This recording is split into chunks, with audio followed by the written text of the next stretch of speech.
No próximo capítulo da novela Vale Tudo, Afonso mente para Maria de Fátima ao dizer que tem reuniões importantes na TCA e não poderá almoçar com ela, quando, na verdade, passa parte da manhã recluso em seu escritório, aflito com a própria saúde e confuso quanto aos sentimentos por Solange.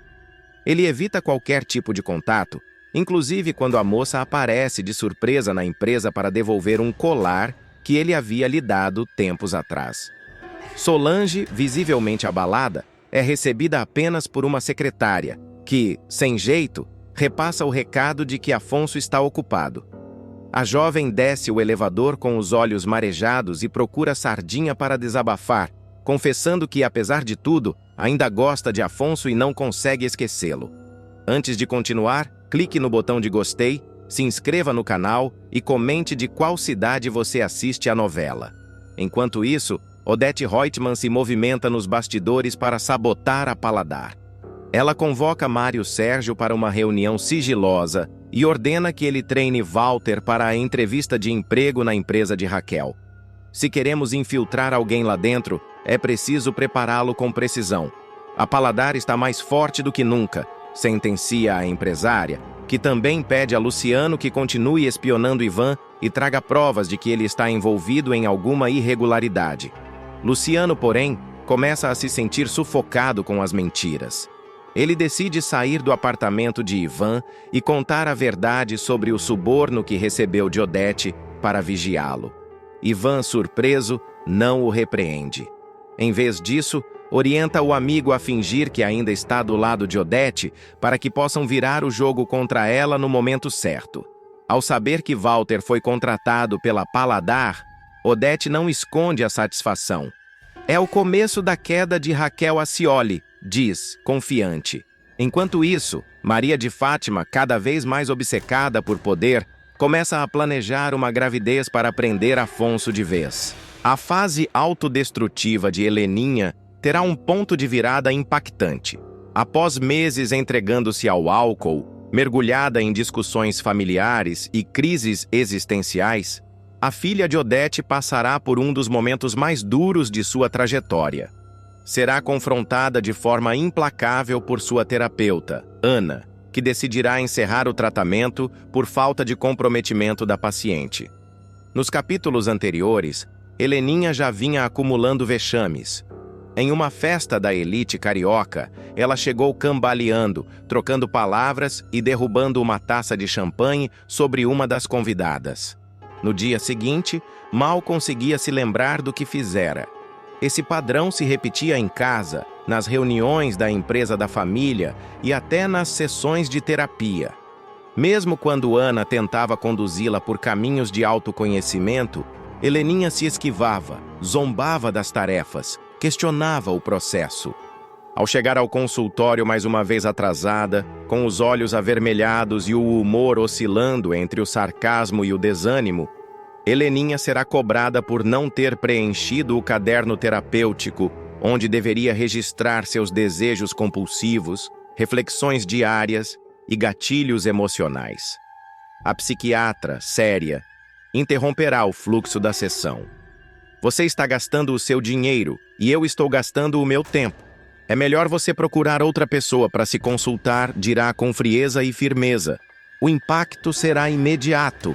Pela primeira vez, Heleninha sentirá que está prestes a perder alguém que verdadeiramente se importa com ela. Você vai desistir de mim por causa de um caderno? Perguntará, com os olhos marejados, tentando esconder o desespero por trás de um sorriso nervoso. Ana, serena, afirmará que o problema não é o caderno, mas o padrão de boicote e a falta de comprometimento com a própria vida. Essa dor, paradoxalmente, será o estopim de uma mudança profunda. Com o ego ferido e o coração abalado, Heleninha sairá da sessão em prantos. No caminho de volta para casa, passará em frente a uma academia, hesitará por alguns instantes e decidirá entrar. A personagem, até então avessa a qualquer tipo de esforço físico, fará sua primeira aula de spinning. Suada e exausta, sairá dali direto para uma papelaria, onde comprará um novo caderno. Na cena seguinte, ela chegará em casa e encontrará Celina e Eugênio na sala. Os dois já estariam comentando os últimos episódios de bebedeira da moça, preocupados com o estado emocional dela. Sem dizer uma palavra, Heleninha tirará uma garrafa de uísque da bolsa e a colocará sobre a mesa. Comprei hoje, voltando da doutora Ana. Ao invés de beber, eu fui malhar e anotar no caderninho, dirá, com lágrimas nos olhos. A revelação deixará Celina emocionada e Eugênio, discretamente, conterá um sorriso de alívio. Na sequência, Heleninha tomará uma atitude ainda mais radical. Listará, um por um, todos os esconderijos que usava para guardar bebidas pela casa. Dentro do piano, atrás de uma fileira de livros na biblioteca, sob a cama de hóspedes, no compartimento secreto da cristaleira. O gesto, carregado de vulnerabilidade, será um pedido de ajuda velado. Se eu continuar assim, no final de tudo, do que é que eu vou poder me orgulhar? Refletirá em voz baixa. Celina se aproximará, pegará a lista e dirá, firme: vamos fazer diferente, que o resultado vai ser diferente dessa vez. A partir dali, inicia-se uma nova fase na vida de Heleninha. Mesmo com medo, ela começará a frequentar as reuniões do Alcoólicos Anônimos. A primeira será desconcertante. Sentada ao fundo da sala, sem conseguir encarar ninguém, ela escutará histórias de outras pessoas que, como ela, enfrentaram o fundo do poço. Quando chega a sua vez de falar, a voz quase não sairá. Meu nome é Helena Reutemann e eu sou alcoólatra. O silêncio da sala será acolhedor. Uma das participantes, uma mulher mais velha, se levantará, oferecerá um abraço e dirá: bem-vinda, Helena. No dia seguinte, já pela manhã, Heleninha será vista caminhando na praia de tênis e fones de ouvido, enquanto grava áudios para si mesma. Hoje não bebi, hoje eu corri, hoje eu comi saudável, hoje eu respirei, repetirá, como um mantra de renascimento. As mudanças serão também financeiras. Heleninha abrirá uma conta separada e chamará Eugênio para ajudá-la a organizar suas finanças. Cortará cartões de crédito, cancelará assinaturas, venderá roupas de grife que não usa mais. Celina, observando tudo de longe, comentará com Eugênio: é a primeira vez que vejo ela querendo realmente viver. Um dos pontos altos dessa virada será a retomada da carreira artística de Heleninha. Incentivada por uma nova amiga que fará nas reuniões do AA, uma galerista chamada Clarice, ela aceitará montar uma exposição com suas pinturas.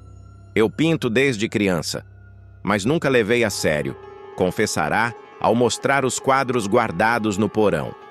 A preparação para a exposição será mostrada em cenas silenciosas, com trilha instrumental, em que Heleninha pintará a madrugada adentro, sujando as roupas, o rosto e expressando nas telas sua dor e sua cura. Quando o dia do evento chegar, ela terá convidado apenas alguns amigos próximos, incluindo o pessoal do AA, Celina e Eugênio. O salão ficará lotado e, para surpresa de todos, uma de suas obras será comprada por um colecionador estrangeiro. O valor pago superará o rendimento mensal de Odete Reutemann. Ao saber da notícia, a matriarca dos Reutemann fará um comentário ácido à sua secretária. Pelo menos agora ela é alcoólatra rentável. Enquanto isso, Heleninha reagirá com maturidade. Não buscará vingança nem aprovação. A arte me salvou, assim como a Ana, o AA, a corrida, o caderno e até a dor, dirá diante de uma jornalista que cobrirá o evento. Celina, com lágrimas nos olhos, abraçará a sobrinha e cochichará: você ainda vai inspirar muita gente, minha menina. Heleninha sorrirá e completará: mas hoje eu só quero dormir sóbria. Poucos dias depois da vernissagem, Heleninha continuará com sua nova rotina. Acordará cedo, manterá a casa organizada e, aos poucos, passará a ajudar outras pessoas dentro do grupo de apoio. Seu testemunho comove novatos que se identificam com sua jornada de dor e reconstrução. Ao narrar sua trajetória no AA, ela não esconderá os momentos mais sombrios, mas fará questão de celebrar cada pequena vitória. Antes, um dia sem beber era um milagre, hoje é o meu padrão. Celina, orgulhosa, passa a acompanhá-la em algumas reuniões, ouvindo discretamente as falas, sorrindo com os olhos sempre marejados. A nova postura de Heleninha começa a incomodar. Alguns membros da elite, acostumados com a sua imagem de mulher instável, zombam de sua recuperação ou a acusam de estar em busca de atenção. Mas ela não se deixará abalar. Em uma cena impactante, ao ser confrontada por uma conhecida durante um jantar beneficente, Heleninha manterá a postura e responderá com classe: "Se a minha sobriedade te incomoda, talvez seja hora de olhar para o seu próprio copo." A exposição de suas pinturas, que parecia um evento isolado, se tornará uma porta de entrada para o mundo artístico. Um curador de São Paulo demonstrará interesse em levá-la para uma feira de arte contemporânea. A princípio, ela hesitará. "Será que eu estou pronta para tudo isso?" perguntará a doutora Ana durante uma nova sessão, já em tom de parceria, não mais de resistência. A psiquiatra sorrirá e dirá: "A pergunta certa é: você está disposta?" Na mesma semana, Heleninha receberá uma ligação da editora de um livro sobre histórias de superação. Querem que ela escreva um capítulo contando sua vivência com o alcoolismo e o processo de recuperação. A proposta a deixará em conflito. Relembrar tudo, por escrito, exigirá encarar de frente dores ainda mal cicatrizadas. Mas ao conversar com outros membros do AAA, perceberá que sua história pode ser uma ponte para quem ainda está no fundo do poço e aceitará o desafio. O texto começará a ser escrito em seu caderninho terapêutico, o mesmo que ela antes zombava. Engraçado como o que eu mais relutei em fazer hoje virou a base da minha reconstrução, anotará em uma das páginas. As palavras fluirão com honestidade, sem floreios, alternando trechos dolorosos e outros cheios de esperança. A notícia da morte de Nice espalha-se como um sussurro trágico entre os poucos que conheciam sua existência.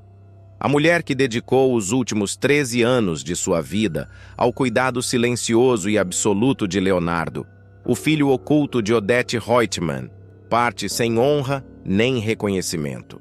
No sítio afastado onde Leonardo permanece escondido desde o trágico acidente que marcou sua história, o luto se mistura à incerteza.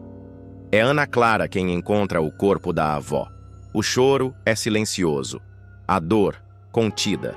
Ela se ajoelha ao lado de Nice, toca a mão fria e enrugada da mulher, que por tanto tempo foi o único elo entre ela e o mundo real. Ali mesmo, ao pé da cama, a jovem toma uma decisão drástica. Odete Reutemann terá que assumir as consequências do segredo que tanto lutou para manter enterrado. Ao voltar à cidade, Ana Clara liga insistentemente para Odete. Deixa recado, manda mensagens, tenta contato por meio da secretária. Em vão. A empresária, do alto de sua arrogância, ignora completamente os alertas da neta da falecida. Mas Ana Clara não recua. Com frieza calculada, redige uma carta e envia diretamente à sede do grupo Reutemann. "Se não me receber, revelarei tudo. Leonardo está vivo e está sob minha responsabilidade." O bilhete causa uma reação imediata. Odete arruma os cabelos, calça sapatos elegantes e parte discretamente para o sítio. Chega sem avisar. Ao descer do carro, encara o portão de madeira com desprezo. O ambiente é rústico demais para seu padrão. Bate 2 vezes. Ana Clara abre com calma. Os olhos inchados entregam o luto recente, mas a postura da jovem é firme, quase desafiadora. Dentro da casa simples, Leonardo permanece deitado, envolto em cobertores. A cadeira de rodas repousa num canto. Convulsões recentes o deixaram frágil. "Vamos direto ao ponto", diz Odete, sem sequer oferecer condolências pela morte de Nice. "Você quer assumir o lugar da sua avó? É um bom salário, R$ 20.000 por mês." Ana Clara engole a indignação. mas responde com firmeza.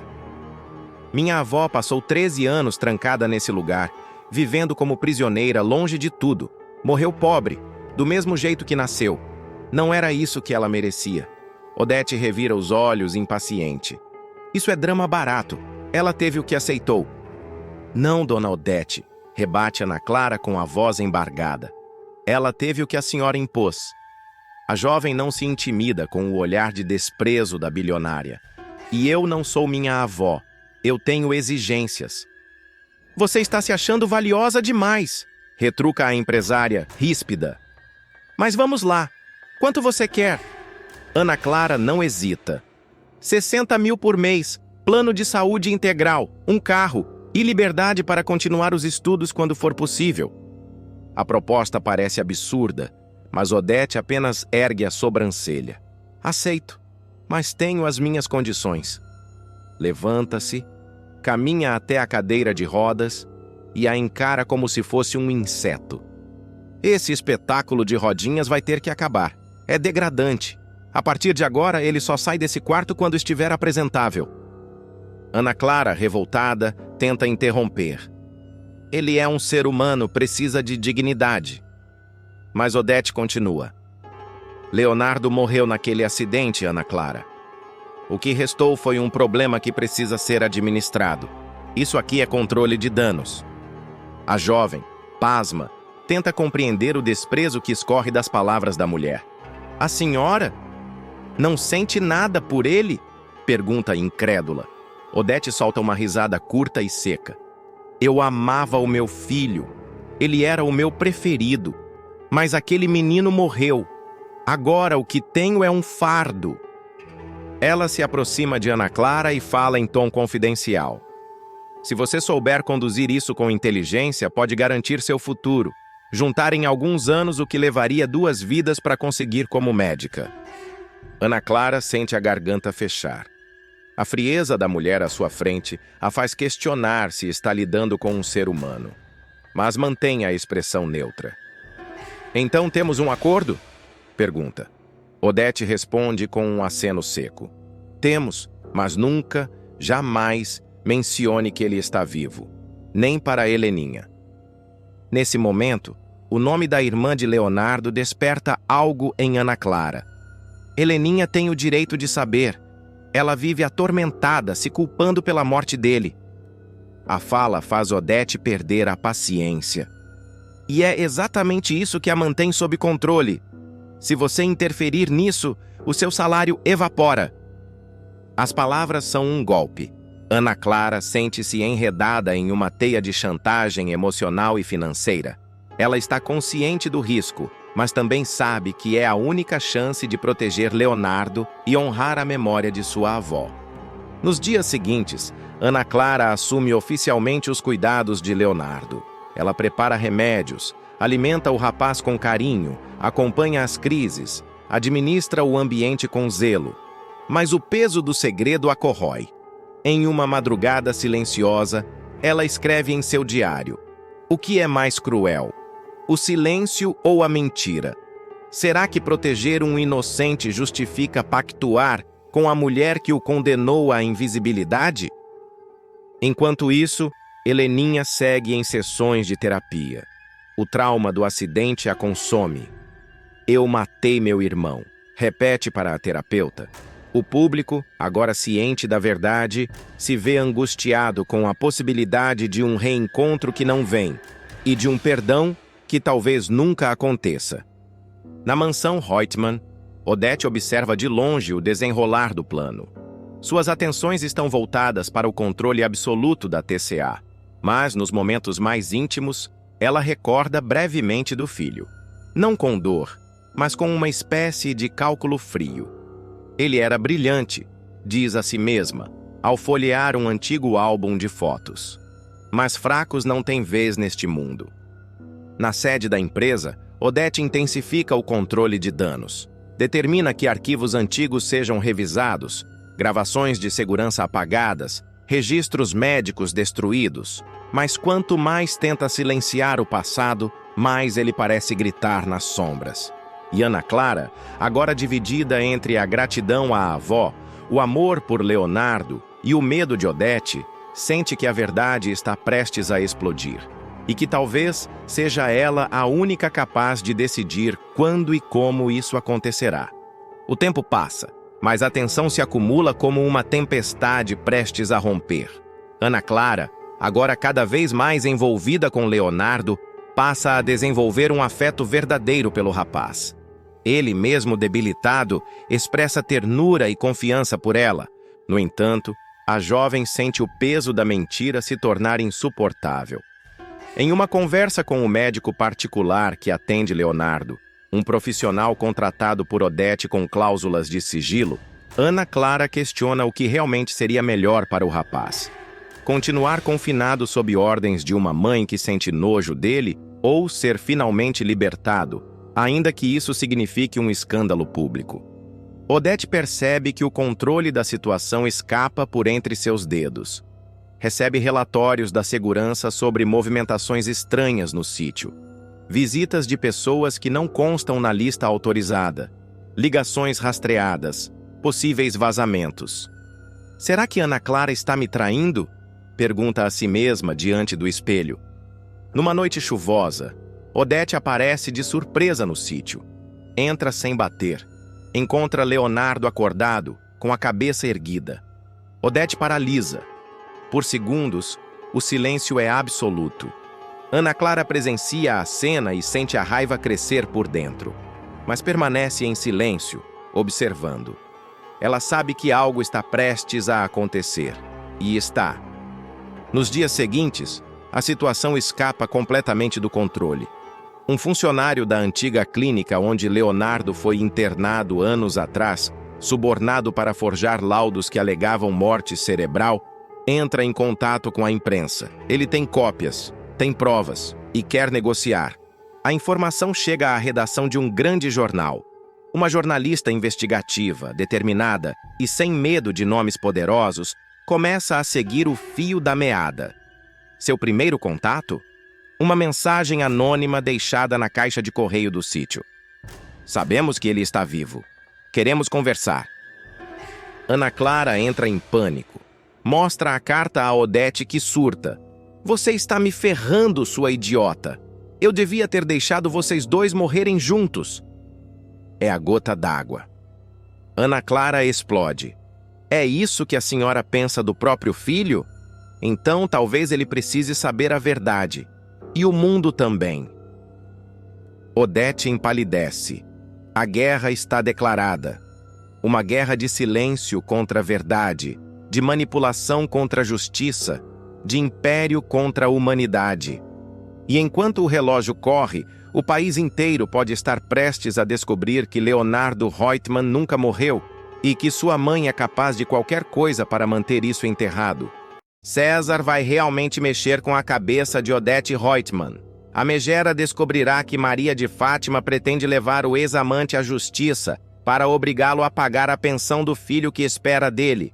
A ricaça, para impedir que o bonitão acabe atrás das grades, tomará uma decisão inesperada. Se oferecerá para arcar com a pensão da criança. Tudo começa quando Maria de Fátima, completamente sem dinheiro após ser abandonada por Afonso, decide usar seu último trunfo, a gravidez. Ela procura César em um momento de desespero, mas como sempre, maquiavélica, finge estar no controle. Ela entra no saguão do hotel como se fosse uma cliente comum, mas ao chegar na recepção, exige falar com César com urgência. A recepcionista, desconcertada, avisa ao rapaz pelo telefone. Ao encontrá-la no lobby, César respira fundo. Você de novo? Diz ele, sem esconder a contrariedade. Você achou que ia se livrar de mim tão fácil assim? Rebate ela com um sorriso venenoso. Os dois caminham até um canto mais reservado do restaurante, onde Maria de Fátima começa seu jogo de chantagem. Ou você paga o que me deve, ou eu vou direto para a justiça pedir pensão. Quero ver o juiz não mandar você para a cadeia, César. Ameaça. Você acha que me assusta com isso? Responde ele sarcástico. Vai, Fátima. Vai lá se humilhar na justiça. Se for por falta de adeus, tchau. Debocha se levantando e indo embora sem olhar para trás. Desgraçado! Rosna ela, cravando os olhos nas costas do ex. Mais tarde, César sobe até a cobertura onde Odete está hospedada e decide desabafar. Ela invadiu o hotel, Odete. Disse que vai me levar para a justiça, que quer pensão, que o filho é meu. Eu saí de lá antes que ela gritasse teu nome no meio do saguão. Quase fez escândalo. Odete ergue as sobrancelhas e cruza os braços. Realmente essa mocinha não aprendeu nada com os ensinamentos de civilidade que eu transmiti a ela esse tempo todo, diz com um tom de desprezo, fazendo uma pausa teatral. Mas me diga, você acredita que essa criança seja sua? Não é questão de acreditar ou não. Ela engravidou logo depois de a gente... Bom, você sabe, as datas batem, admite ele, relutante. E como não há nada que me prove o contrário. Completa. Odete dá um suspiro lento e se levanta do sofá. Caminha até o bar e serve uma dose de uísque.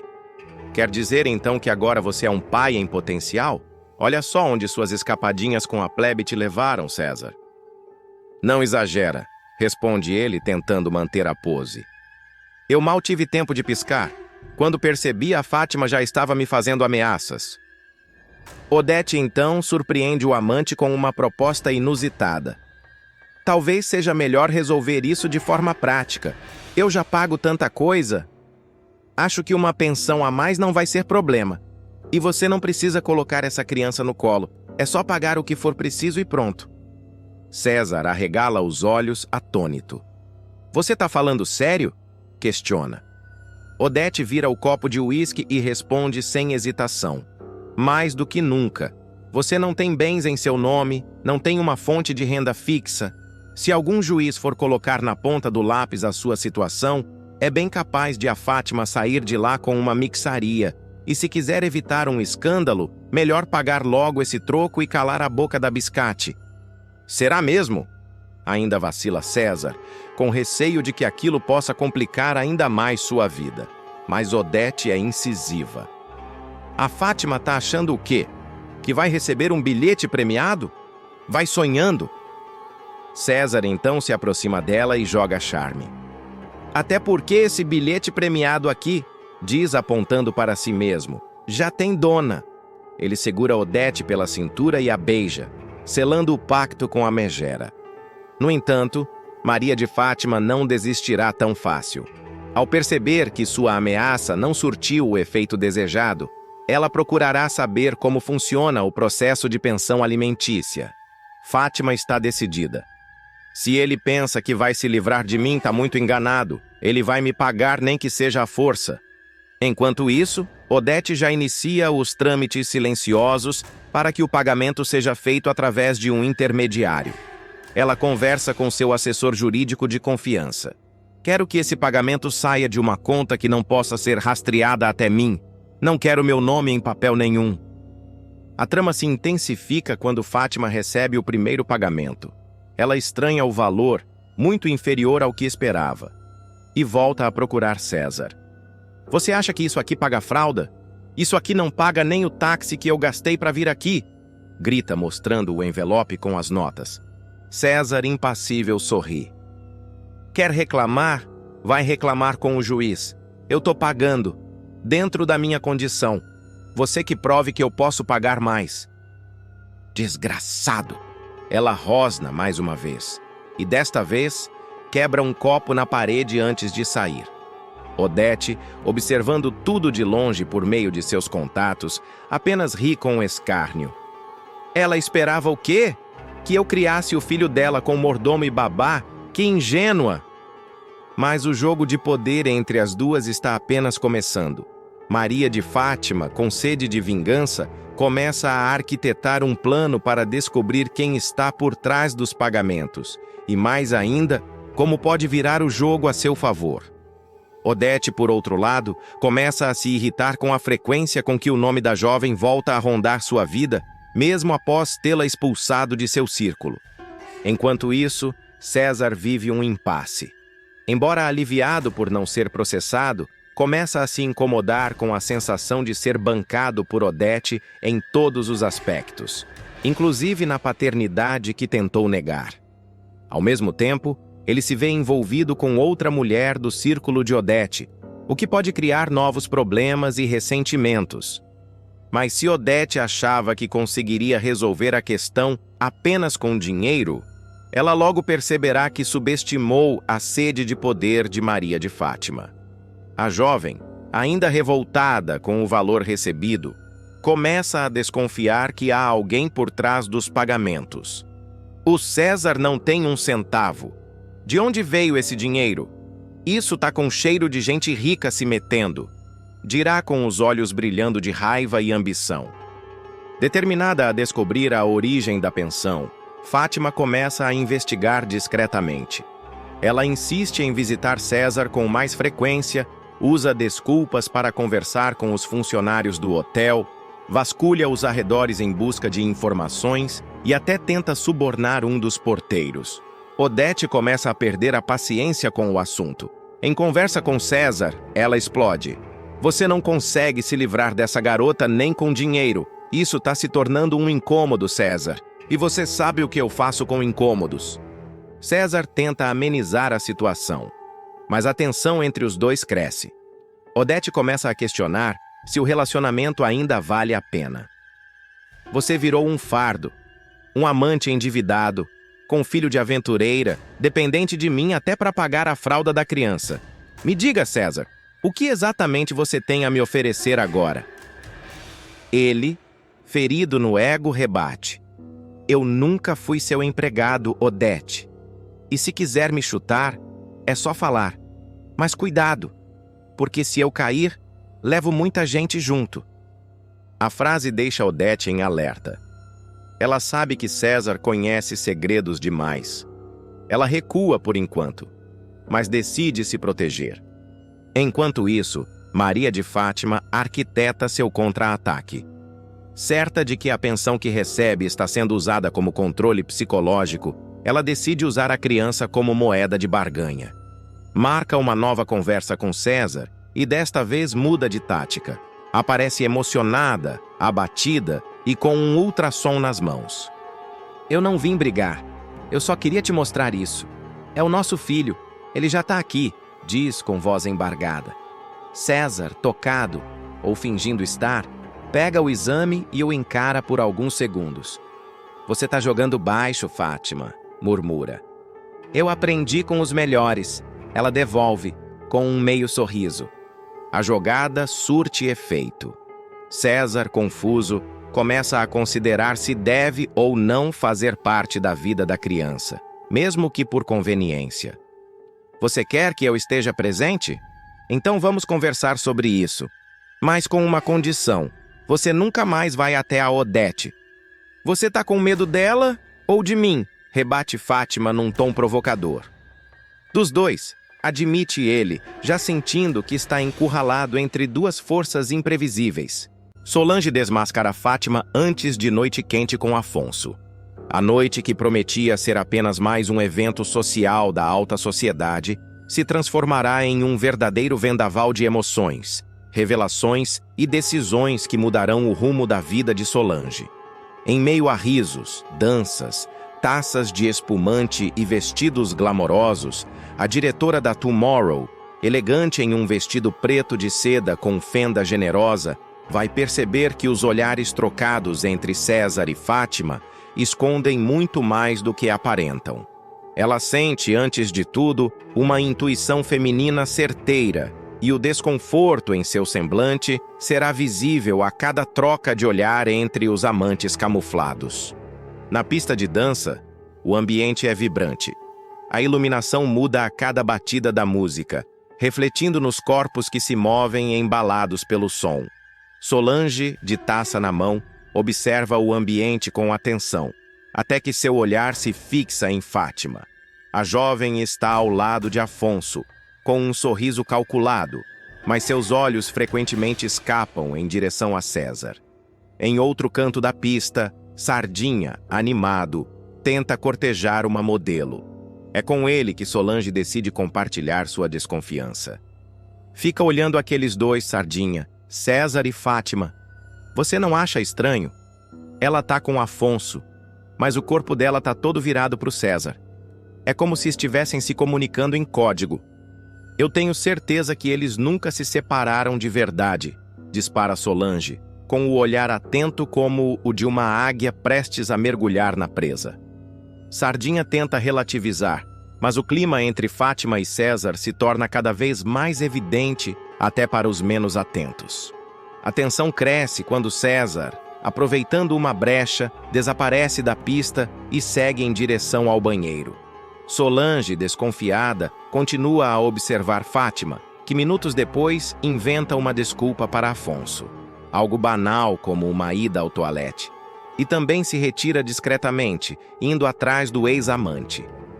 A diretora da Tomorrow se aproxima do bar e pede outra bebida, como se quisesse anestesiar o incômodo que cresce dentro de si. Ela vê tudo. Percebe como Fátima muda o semblante quando está com César.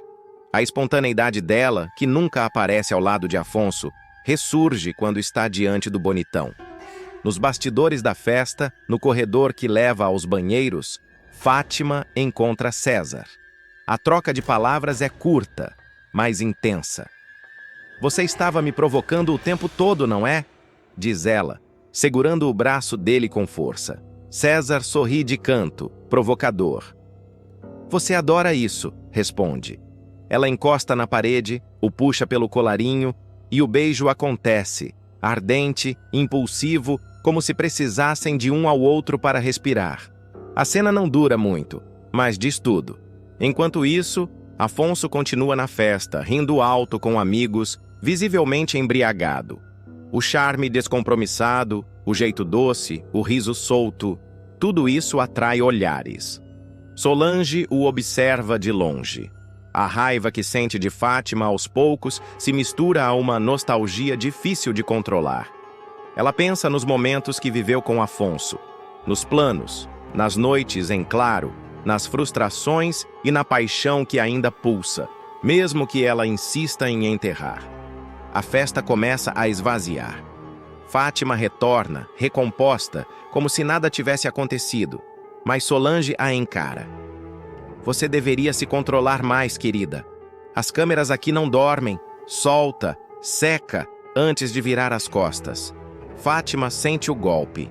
Solange não vai confrontá-la diretamente ainda, mas a chama da revolta já está acesa.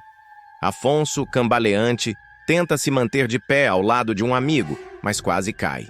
Solange, com uma mistura de pena e ternura, se aproxima. Vem, vou te levar para casa. Você tá um trapo. Ele ri. Não quero ir para casa. Não quero ver a Fátima. Ela segura seu braço com firmeza. Então vem comigo. O caminho até o apartamento de Solange é silencioso. Afonso encosta a cabeça no vidro do carro, olhando a cidade passar. As luzes borradas refletem seu estado de espírito. Ao chegar, ela o ajuda a tirar o paletó, senta ao lado dele no sofá e oferece um copo d'água. Você precisa entender o que está fazendo da sua vida, Afonso. Isso não é você. Nunca foi. Afonso, com os olhos marejados, desabafa. Eu me perdi, Sol. Depois que tudo desmoronou, depois que você foi embora. Fátima entrou no meio da confusão e, quando vi, já estava enredado de novo. Mas eu não confio nela. Eu sei que ela mente. Eu sinto. Só não sei como sair disso tudo. Ela escuta em silêncio, o coração apertado. Sabe que Afonso está falando a verdade, que está ferido, que ainda existe ali um homem que ela amou e talvez ainda ame. Lentamente ela se aproxima, segura sua mão. Você sabe como sair, sim. Só precisa ter coragem. O clima muda. O olhar de Afonso se suaviza. Ele se aproxima, roça o rosto no dela, respira seu perfume. Solange hesita, mas não recua. É como se o tempo parasse. As mágoas ainda existem, mas por um instante, o desejo, a saudade e a fragilidade dos dois são maiores. O beijo acontece, profundo, intenso, carregado de lembranças. Afonso a pega pela cintura, a carrega até o quarto. Solange não resiste. O passado volta com força, E o presente se transforma em uma noite de reencontro, de carne, de alma, de dor e prazer. Enquanto os dois se entregam um ao outro, Fátima volta para casa de táxi, frustrada. Descobre que César não quis levá-la para o motel como ela esperava. "Tenho outra companhia", ele disse, ao empurrá-la de volta para o carro. A raiva em seu rosto é evidente. Ela chega no apartamento e percebe que Afonso não está. Liga para ele, mas o celular toca e cai na caixa postal. O silêncio aumenta a ansiedade da jovem. De volta ao quarto de Solange, os corpos ainda entrelaçados, Afonso encara o teto, pensativo. "A gente nunca devia ter se separado", diz, baixinho. Solange o olha, mas não responde. Ela sabe que há muitas feridas abertas, que a noite não resolve tudo. Mas, naquele momento, resolve o suficiente. No dia seguinte, Fátima acorda com a ausência de Afonso e decide investigar. Ela liga para a Sardinha que esteve na festa e tenta arrancar alguma informação. "Você viu o Afonso ontem? Ele saiu com alguém?" pergunta com a voz controlada. Sardinha desconversa, mas deixa escapar que viu os dois conversando antes de ir embora. Fátima liga o alerta. Vai até a Tomorrow de surpresa e dá de cara com Solange entrando no prédio, com o cabelo preso de forma improvisada e o vestido do dia anterior. O olhar entre as duas é gélido. "Dormiu bem?" questiona Fátima, forçando um sorriso. Solange sorri de volta. "Como um anjo." A guerra está declarada. E a noite de Solange e Afonso, que começou com traições e desconfianças, se transforma no estopim de uma disputa que promete abalar todos os alicerces da trama. Fátima engole seco diante da resposta de Solange. As palavras simples, ditas com um meio sorriso e tom calmo, soam como uma flecha envenenada cravada em seu orgulho. Ela não precisa de mais nada para entender o que aconteceu. A ausência de Afonso durante a noite, a expressão leve de Solange ao entrar na Tomorrow, o cheiro de perfume masculino ainda imperceptível a qualquer um, mas perfeitamente reconhecível para ela. Tudo aponta para a traição. Ainda que ela mesma estivesse em um jogo duplo há muito tempo. Afonso retorna para casa apenas horas depois, de óculos escuros e ressaca evidente. Fátima o espera sentada no sofá, com os braços cruzados, um silêncio carregado de veneno pairando no ar. "Onde você passou a noite?" pergunta ela, sem levantar o tom. Ele hesita. O silêncio entre os dois é mais eloquente do que qualquer explicação. Mas, pela primeira vez em muito tempo, Afonso parece não ter mais medo da verdade. "Eu fui onde eu devia ter estado desde o começo", diz ele, encarando-a com firmeza. Fátima levanta, nervosa. "Com a Solange? É isso? Você voltou para ela? E você nunca saiu do César, não é?" A troca de farpas vira confronto direto. Os dois estão cansados de se enganar e o jogo de máscaras começa a ruir. Fátima, mesmo com o orgulho ferido, tenta recuperar o controle. Ela implora, chora, diz que tudo foi um erro, que o encontro com César não significou nada, que o passado é passado. Mas Afonso não acredita mais. "A gente está tentando montar um quebra-cabeça com peças que não se encaixam, Fátima. Eu tô exausto." Ela o acusa de hipocrisia, de ter ido direto para a cama da ex. Ele não nega. Diz que sim, esteve com Solange, e que, ao contrário do que tem com Fátima, aquela noite foi real, verdadeira.